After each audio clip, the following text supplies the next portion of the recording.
A couple things. Si alguien aquí ha usado estas pastillas, if anybody here has ever used this, and I know that there are sometimes some medical reasons, de vez en cuando sí hay razones medicales que uno la usa, but sister, there's no judgment here. We're not condemning anybody. And if you feel that you have to go to confession or something like that, confiésate y sea libre. Amen. Confess and be free. You know, this isn't so much about sins from the past or things that we need to do or things that, condemning anybody. No. We want to inform. We want to let people know. Y eso es lo más importante. De saber que hay compasión también y también hay mucha confusión. And there's a lot of confusion. So we want to clarify. Because as Father Isaac said, John 8:32, you shall know the truth, and the truth shall set you free. So we want to be free. We want to truly be free. Sí, solamente se me olvidó decirle que aquí tenemos las hermanas de vida y también tenemos a las personas que trabajan a 40 días de vida. Si usted quiere realmente ayudar a prevenir abortos, ayudar a mujeres que están pensando abortar, las hermanas están aquí disponibles para que usted hable con ella, si quiere, y que ella le deje saber cómo pueden ayudar. También las personas que están aquí de 40 días para vida le pueden decir qué pueden hacer para ayudar. So what I was saying is that the Sisters of Life are here, and this is what they do for a living. They help women that were going to have abortions, that have had abortions. So if you would like to help, you can speak to them and ask them how can they help. How can you help their mission? Also, people are here from 40 Days for Life. You can ask them, give them your email, and they will tell you, and they will ask you, they'll be like, what can you do? Because we need the help, okay? So just remember that. Sisters of Life, back there, whoop, whoop. Yeah. And 40 Days for Life, if you're here, okay, 40 Days for Life. Oh, Bikers for Life, okay, if you're a man and you want to help, because this is also about men, okay? We're forgetting that this is a right being taken away not only from women but from men, okay? Men cry abortions of the children they could have had, okay? So Bikers for Life are here. Bikers for Life. Para los hombres que quieren ayudar, aquí hay hombres que están contra el aborto y quieren ayudar, okay? So aquí hay muchos ministerios. Por favor, antes de irse, pregunten, infórmense.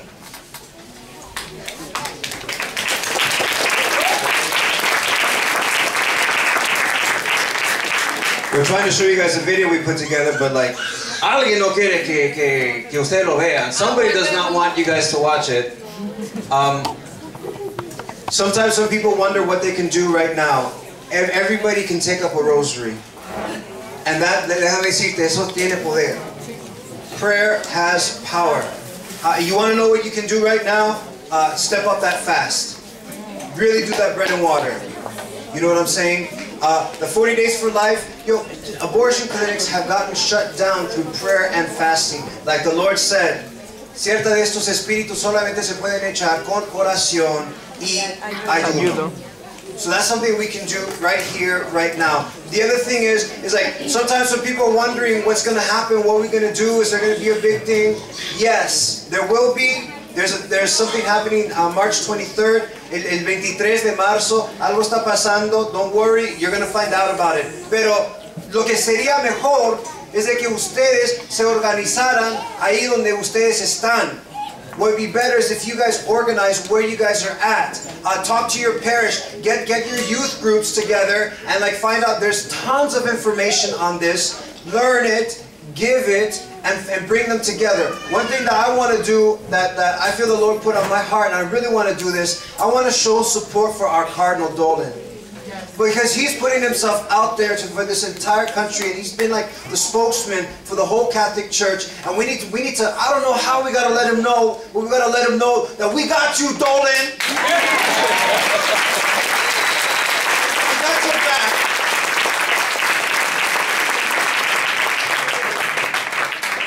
Pray for him. Pray for all the bishops. Pray for the priests. Me están diciendo que muchos sacerdotes ahora sí se están animando. A lot of priests are like preaching it up, and I'm like, amen, amen, amen. And so if you hear a priest preach about this, contraception, or anything like this, you go up to the Father, thank you. Thank you. Encourage them, because we need encouragement too, okay? We need encouragement.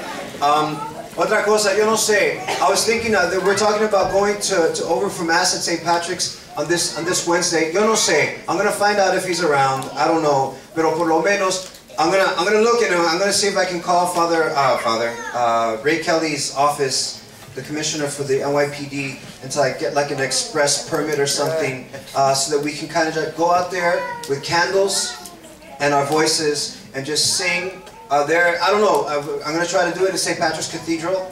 Maybe a sign that says, Archbishop Dolan, Cardinal Dolan, we support you. Thank you for standing up for us. And then just pray and just represent. You know, if there's two people there, no importa. No importa. But something tells me we can go a lot more than two.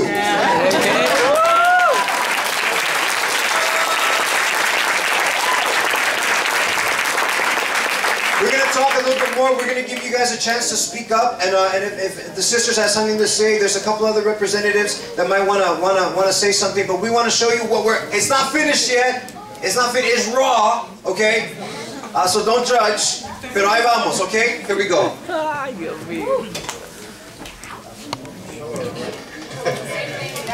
You remember this? Oh, I want to remember. As part of the healthcare reform law that I signed last year, all insurance plans are required to cover preventive care at no cost. That means free checkups, free mammograms, immunizations, and other basic services. We fought for this because it saves lives and it saves money.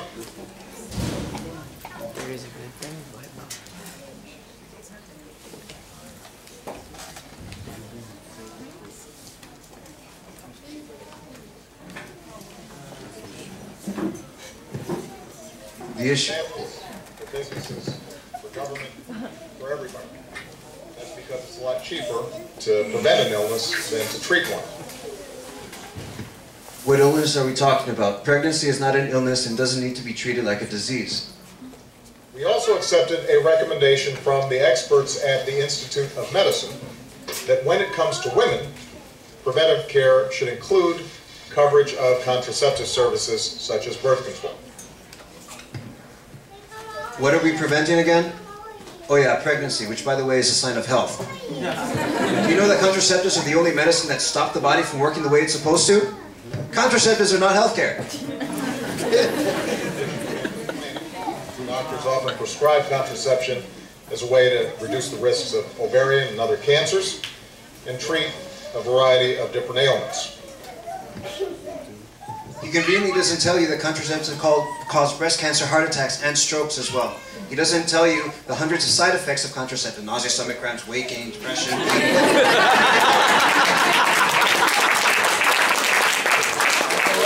That's the list. Yes.com.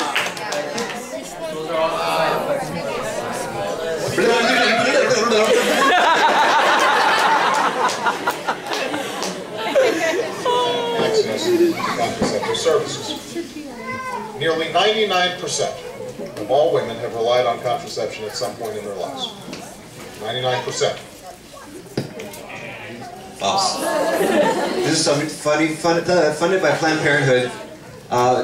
Problem not the study is that it does not count all women. The study forgets not sexually active women and women who stopped using contraceptives. This also is another straw man argument, because no matter how many women use contraceptives, contraceptives are not healthcare. So we should not have to pay for others to have it. And more than half of all women between the ages of 18 and 34 have struggled to afford it. So for all these reasons, we decided to follow the judgment of the nation's leading medical experts to make sure that free preventive care includes access to free contraceptive care. How much money do these experts get for selling contraceptives? Planned Parenthood, who funds medical research, made a $64 million profit on contraceptives. This is public information. For a businesswoman, or a nurse, or a janitor, no woman's health should depend on who she is, or where she works, or how much money she makes. Every woman should be in control of the decisions that affect her own health. Period. She still has the freedom to make decisions without us, and making us pay takes away our freedom of conscience. This basic principle is already the law in 28 states across the country. This is misleading. These states are given options to drop this coverage. Some states even exclude emergency contraceptives. This is not the same law. As we move to implement this rule, however, we've been mindful that there is another principle at stake here, and that's the principle of religious liberty, an inalienable right that's enshrined in our Constitution. As a citizen and as a Christian, I cherish this right. What? In fact, my first job in Chicago was working with Catholic parishes in poor neighborhoods, and my salary was funded by a grant from an arm of the Catholic Church. And I saw that local churches often did more good for a community than a government program ever could. So I know how important the work that faith-based organizations do, and how much impact they can have in their communities. Many Catholic organizations will have to close and cease this good work or else violate their conscience. Never do evil so that good can come about. Romans 3:8. I also know that some religious institutions, particularly those affiliated with the Catholic Church, have a religious objection to directly providing insurance that covers contraceptive services for their employees. Actually, the Catholic Church has a religious objection to providing contraception, whether directly or indirectly. That's why we originally exempted all churches from this requirement. An exemption, by the way, that 8 states didn't already have. This is where we're going to put something. To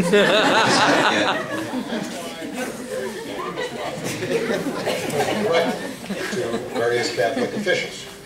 And I promised that before finalizing the rule as it applied to them, we would spend the next year working with institutions like Catholic hospitals and Catholic universities to find an equitable solution that protects religious liberty and ensures that every woman has access to the care that she needs.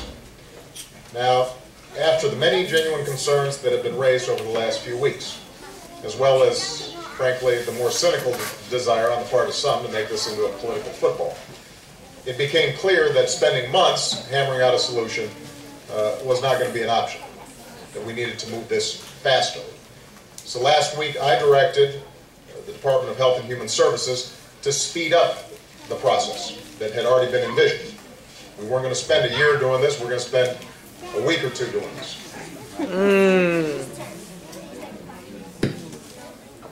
Today we've reached a decision on how to move forward.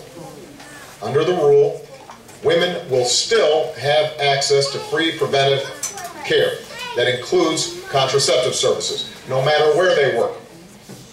So that core principle remains. But if a woman's employer is a charity or a hospital that has a religious objection to providing contraceptive services as part of their health plan, the insurance company, not the hospital, not the charity, will be required to reach out and offer the woman contraceptive care free of charge, without copays and without hassles. Okay, this is an explanation. This is a lie. It's not untrue. Here's how it works. The church pays the insurance company. The insurance company has to pay for the contraceptives. So, what the insurance company ends up doing is they end up charging the church for the contraceptions that they had to pay for. That's how it works. It's not an exception. The result will be that religious organizations won't have to pay for these services, and no religious institution will have to provide these services directly. Let me repeat, these employers will not have to pay for or provide contraceptive services.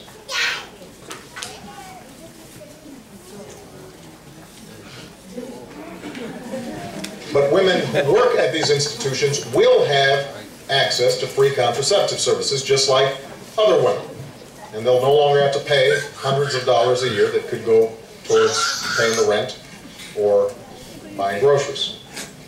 Now, I've been confident from the start that we could work out a sensible approach here, just as I promised.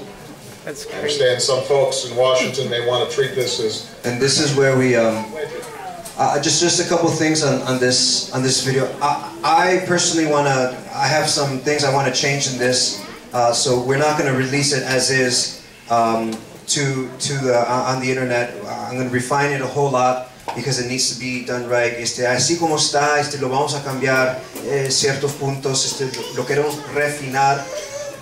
Pero básicamente queremos informar. We want to inform people and show people through YouTube how this is going. Pero ahí vamos, poco a poco.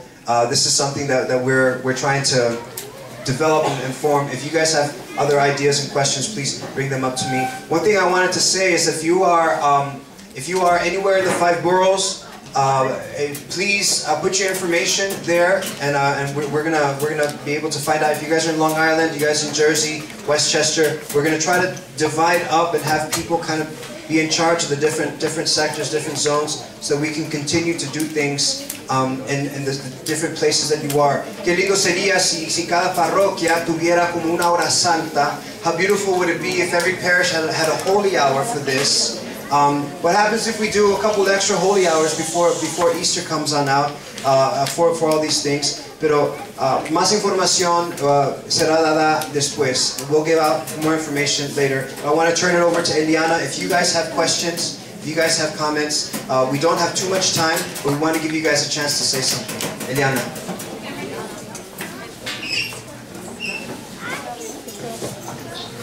Okay, so if anybody has a question, please. Who has a question? ¿Quién tiene una pregunta? Jennifer, come here and ask your question. So I heard I read in the newspaper, right, that it said that the Catholic bishops had agreed to the mandate that Obama's administration had just passed. So I wondered if that was true or not. I read this on the Metro newspaper that I get every day when I go on the subway.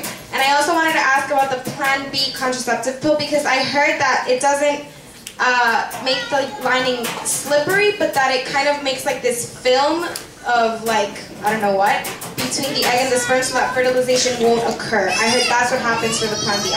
So I just wanted to, I don't know what that is. And, wait, I had another one. Okay, no, I forgot. Okay, here. I'll do the first one. We'll give someone else the second one. Okay. You want? Okay. Regarding reading the newspapers objectively, la información usualmente, especialmente the New York Times, especially the New York Times. My brothers and sisters, I'm sorry, but a lot of things that they say is misleading. And we need to read objectively what they say. I read an article when they were talking about that the bishops were saying that some of these contraceptives are abortifacients, and they were basically putting some doctors against the bishops, and they weren't fully representing what the bishops were saying. Tenemos que leer estas cosas con mucha caución y con mucho ojo. We have to read this with much caution, and we are going to hear a lot of things from the media that's going to say, oh, what's the big deal? I already see it on different shows. They're already talking about these things all over the place, and they're saying, what's the big deal? What's the big deal? Infórmate. And it's kind of like when you see a movie in like English and Spanish, like with the English and the Spanish subtitles, and they like translate it, but they don't translate it right. You know what I'm saying? That's kind of what's going on. So you guys need to know how to explain these things. And for sister, were you gonna explain the Plan B thing? Oh. Okay. The question for Plan B, which I can briefly answer, there's a lot of things that do happen in Plan B. I actually did read some of the research for what Plan B does. That is possibly one of the things that it does. But for sure, what happens is what Holly said, that one of the effects as well is that it can, in fact, the manufacturer says it on the prescription thing that it is, one of the effects is that it could be abortifacient. They don't come out and say it is, they say it could be. Kind of like cover a lot, but it does a lot. Un aplauso fuerte para las sisters.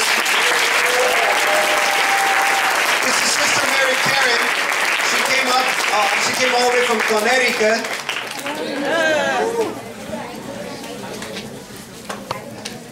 Hi. Good to be here with you. No español. Father, you have to translate. Luckily, you're loud enough. I was just thinking of a couple things as I was hearing everyone do a wonderful job. We have to put them on the road. Yeah. One thing is, first of all, just some talking points for friends. So one, this country, United States of America, the whole purpose it was founded was so that people could worship God. Hello? So this is an offense to the foundation of our country. So that's the first thing. Now, some talking points about contraception.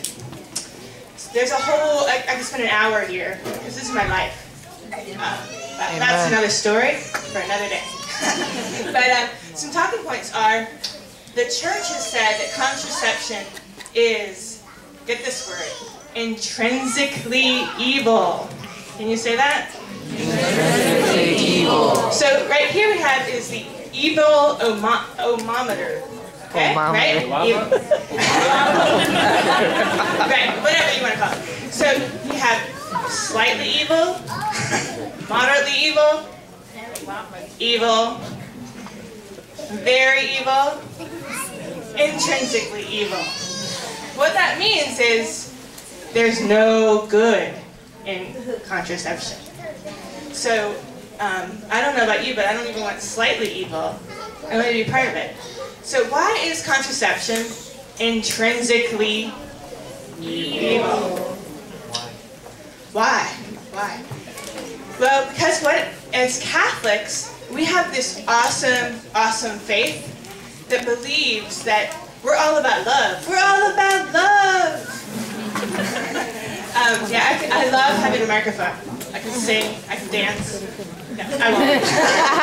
Cut that. No, so we're all about love, the dignity of love. We were created in love by God, who is love, to love. We're all about love. We're all about love. So what contraception does is, in the highest form of love we have for a man and a woman, what it does is it puts lust in there. And there's such a big difference between love and lust, right? So it makes, this highest gift of self into a taking, and it kills the child.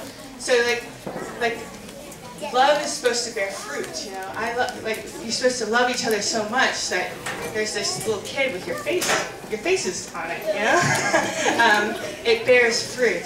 So contraception is intrinsically evil.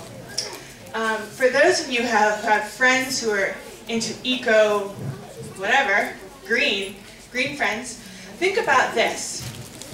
When you go over a bridge and it's icy and they don't put salt on the bridge, they say, don't use your brakes when you're on the bridge, because they don't want that salt to go into the river, right? I know I'm talking to a bunch of, y'all are from New York, but they don't put salt on the bridges because what will the salt do to the fishes? It kills them. So meanwhile, we're popping these pills and our bloodstreams are being salted. And so what's going on is who's eating organic food, You're eating organic food and you're taking a pill? It's like, hello, you're poisoning yourself. So you want people to go green, honey.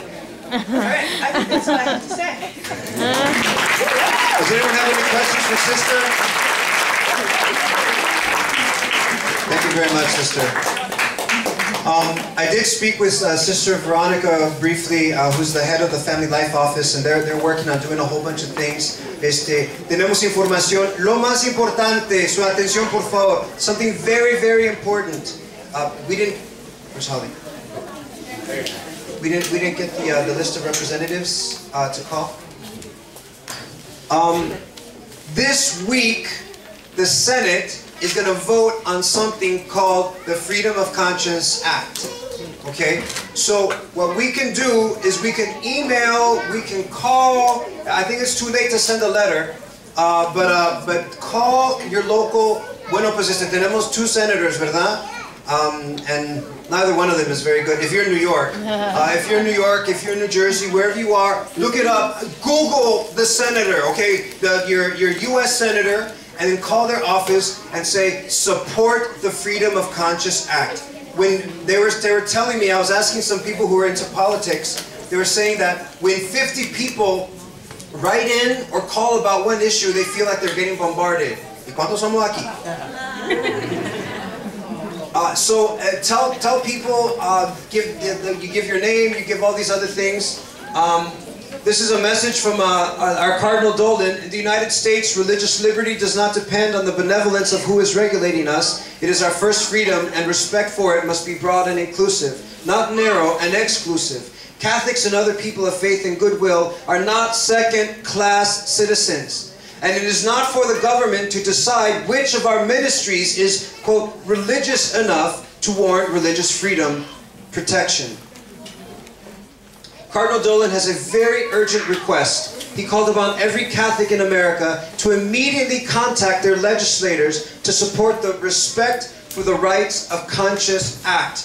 The Senate is expected to vote Tuesday or Wednesday of next week, this week coming up right now, on this legislation, which would repeal the HHS mandate and provide conscience protections for all Americans. The legislation is sponsored by Senator Roy Blunt of Missouri, and it would protect the rights of conscience for religious organizations and for businesses so they wouldn't be forced by the federal government to pay for medical procedures which violate their moral beliefs.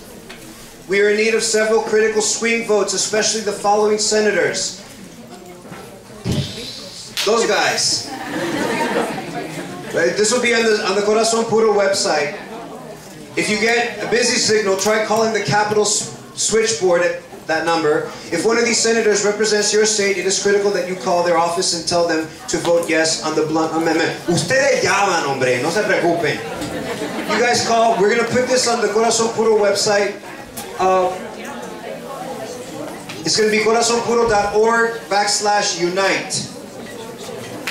We have also someone who is a little bit, las luces por favor. We have someone who's a little bit more of an expert in the political realm. We have Jack Grimes, who works with a wonderful, well, here you go, Jack. Let me just introduce you.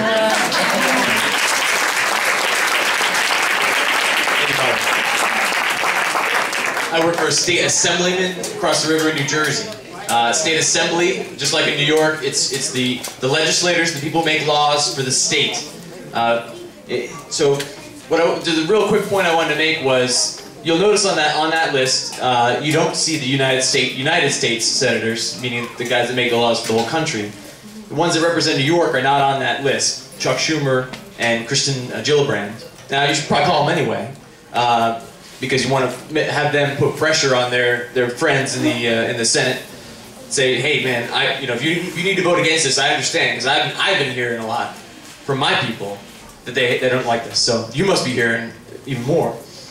But I also wanted to point out that you also have 17 members of your state legislature that represent some part of the Bronx.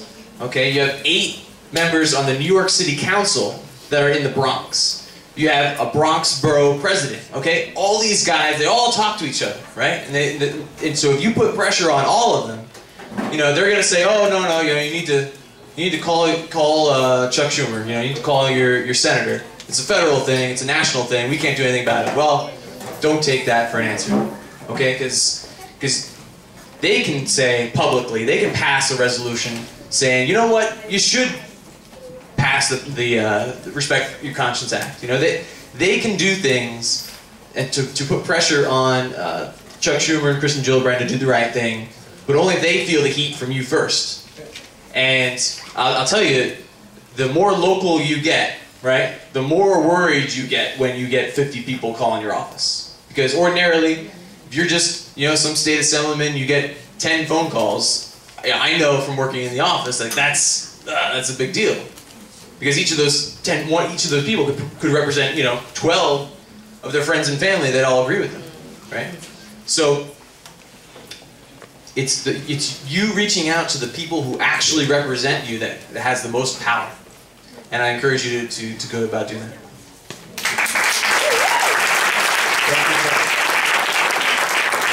I was speaking with a bishop in New Jersey, and the same-sex unions, gay marriage is coming up in New Jersey, right?